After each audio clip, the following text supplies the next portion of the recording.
नमस्कार, मी विद्या शेळके, एक taxi driver. आज होते मी संभाजीनगरला. हे दादा भेटले होते. ते म्हणे, विद्याताई मी खूप वेळचा तुम्हाला हॉर्न देतोय, लाईट देतोय, पण तुम्ही काही बघतच नव्हत्या. मग दादांनी चहा वगैरे घेतला मी, आणि नंतर मी आले एअरपोर्टला आले. आणि एअरपोर्टला येऊन मला पॅसेंजर पिकअप करायचे होते. पॅसेंजर पिकअप करण्यासाठी मी एअरपोर्टला येऊन थांबले.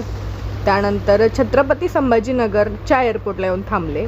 त्यानंतर पॅसेंजर पिकअप केले आणि निघाले शिर्डीला ड्रॉप होता. इथे पार्किंग चार्ज दिले. त्यानंतर म्हटलं चला आता आधी लागूया समृद्धी महामार्गाच्या दिशेला. समृद्धी महामार्गाला लागायच्या आधी पॅसेंजरला विचारून घेतलं, तुम्हाला नाश्त्याला थांबायचं आहे का? कारण की भरपूर लोक लांबून आलेले असतात, नाश्ता केलेला असतो नसतो माहीत नाही. मग पॅसेंजर म्हणे, मॅडम आम्हाला कुठेच थांबायचं नाही, आपण डायरेक्ट शिर्डीला जाऊया. समृद्धी महामार्गाला आले आणि लगेच म्हटलं आपण शिर्डीला पोहोचूया. शिर्डीवरनं माझं लगेच दुसरं पिकअप लगेचच होतं. त्यामुळं म्हटलं आधी यांना ड्रॉप करते. लक्ष्मी हॉटेलला त्यांचा ड्रॉप होता. मग लगेचच म्हटलं चला आधी पॅसेंजर ड्रॉप करूया, नंतर पुढे पिकअपची तयारी करूया. आधी लक्ष्मी हॉटेल इथे 2 होते, त्यामुळे ह्या हॉटेलला गेले. ते म्हणे हे हॉटेल नाही आहे, त्याच्या अपोजिटचं हॉटेल आहे. मग त्याच्या अपोजिटला एक हॉटेल होतं लक्ष्मी हॉटेल म्हणून, मग तिथे गेलो. इथे पॅसेंजरला ड्रॉप वगैरे केलं. ड्रॉप केल्यानंतर मग त्यांचं लगेज वगैरे काढून दिलं आणि सेकंड पिकअपला मग निघाले.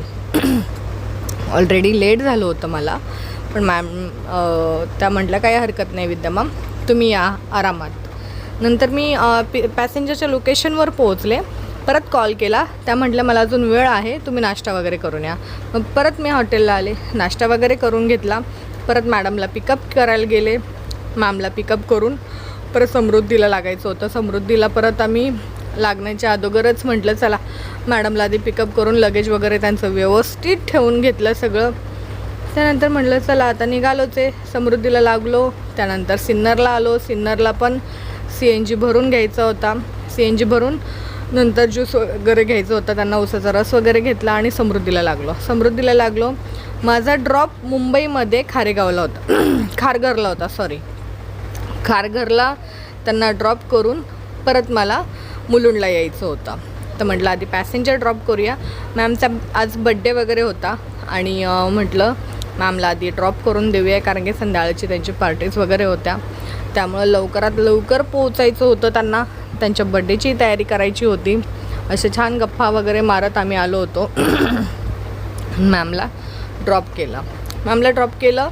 त्यानंतर म्हटलं चला आपण पण आता घरी निघालं पाहिजे. म्हणजे मला खारघरवरनं परत मुलुंडला जायला पण 1 ते 1.5 तास लागणार होता, कारण की खूप ट्रॉफिक होती आज लागलेली. माहीत नाही का, मी इतकं काही रेकॉर्ड करत बसले नाही, कारण की व्हिडिओ खूप मोठा होतो आणि त्यानंतर ते पोस्ट होत नाही. त्यासाठी मी थोडं रेकॉर्ड केलं, थोडं व्हिडिओमध्ये टाकलं.